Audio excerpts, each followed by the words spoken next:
Assalomu alaykum azizlar. Bugungi vlogim boshqa vloglarimdan ozgina farq qiladi. Oshxonadaman. Sutli qahva qilmoqchiman, latte macchiato qilmoqchiman. Nimaga men bunaqa vlog qilishga qaror qildim? Chunki rasmga qo'ygan paytimda o'rgating deganlar bo'ldi. O'shaning uchun qilayotgan paytda videosini birato'lasi tushirishga qaror qildim.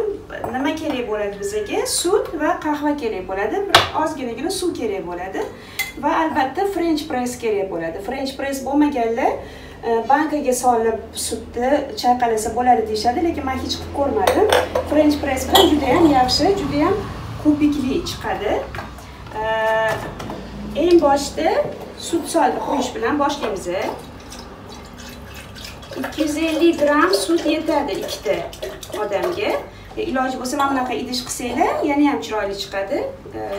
Ichida ko'rinib turadi qahvalari, qavat-qavat bo'lib, ko'piklari alohida ko'rinib turadi. Sutni o'lchab oldik, 250 gram sut o'lchadik. Isitamiz bu sutni. Agar issiq xohlasanglar, sutni qaynatasizlar. Agar issiq xohlamasanglar, unda sovuq sut bilan qilsa ham bo'ladi. Uning uchun qahvani oldindan tayyorlab, uni ham sovutib qo'yish kerak bo'ladi. Biz hozir issiq qilamiz. Ikkinchidan, agar shakarli xohlasanglar, mana shu sut isiyotgan paytda shakarini ham solsanglar bo'ladi. Shakar hammani ta'biga ko'ra. Biz shakarsiz qilamiz hozir. Yana ham sog'liqliroq bo'lishi uchun sutni qaynashini kutamiz. Sut issiq bo'lishi kerak. Va French pressga qo'yamiz biz issiq sutni.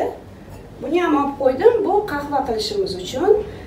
Qahvam turk qahvasi, lekin menimcha Nescafe'lardan ham qilsa bo'lsa kerak. Men hech qilmadim.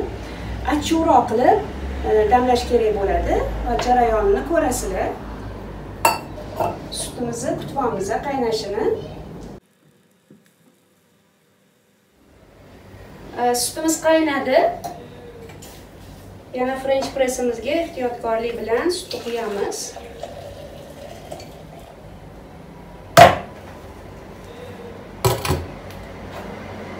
Va ko'pirtiramiz. Yaxshilab yopib. Asosiysi mana shu French pressda yaxshilab ko'pirtirib olish. Mana shu ko'pigi bilan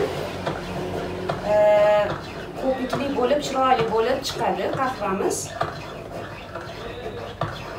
Ko'pirish jarayonida mana ancha ko'pik hosil bo'ldi. Qahvamizni qo'ysak bo'ladi. Men achchiqroq yaxshi ko'raman, o'shaning uchun ko'proq qo'shaman qahvadan. Suvni kamroq qo'shamiz. Chunki zotan sutimiz bor. Bir 50 gramcha suv yetadi, xohlasa. Aralashtirib olib, buni past olovga qo'yib qo'yaylik. Ko'pirgungacha bu ham sekin pishib tursin qahvamiz.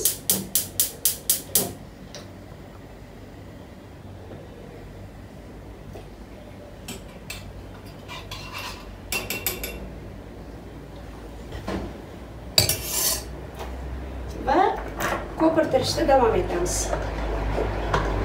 Bir ko'zimiz qahvada bo'lishi kerak, toshib ketmasin qahvamiz.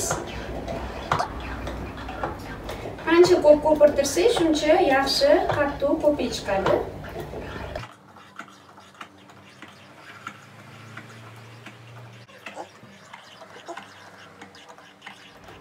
Ko'pirtirdik, yetarlicha ko'pirdim menimcha. Hali 250 gram, mana shunchagina sutimiz hozir shuncha bo'ldi. Tepasidagisi ko'pik.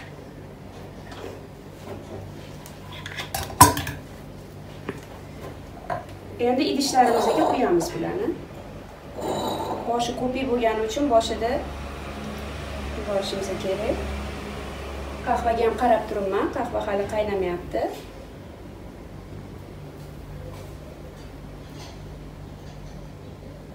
Bu ozgina tursa ko'pigi kamayadi. O'shaning uchun ustiga yana quysa bo'ladi.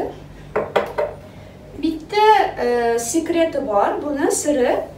Mana shu ko'pirgan sutni quygandan keyin sirazu ustidan qahva quymaslik kerak. Ozgina bu tursa, o'shanda qavat-qavat bo'lib chiqadi, lekin har doim men qavat-qavat qilib ko'rsatadigan, qiladigan darajada qila olmayman. Ko'ramiz qani bu safar o'xshaydimi.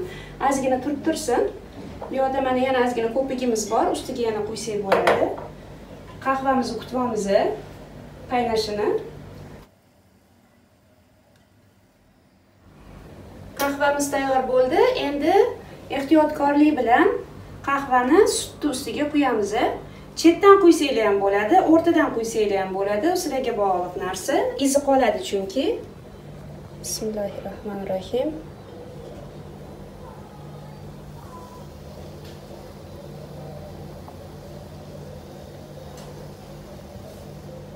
Yarim bu tarafga, yarim bu tarafga. Quygan sari ko'pigi yana ko'payadi.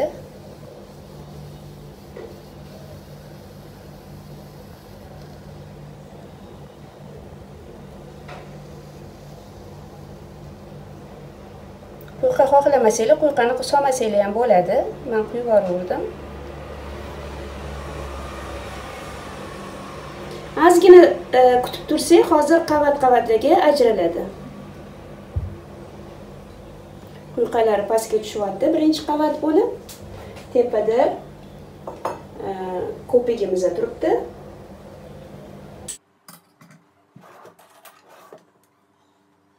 Agar ozgina sutinglar qolgan bo'lsa, ko'piginglar qolgan bo'lsa, bundoq bekitsanglar bo'ladi. Men bu qora joyini, menda juda ham oz qoldi ko'pigi.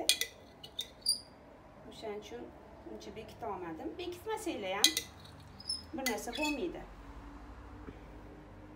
Mana shu tepadagi sizlardan hammasi ko'pik.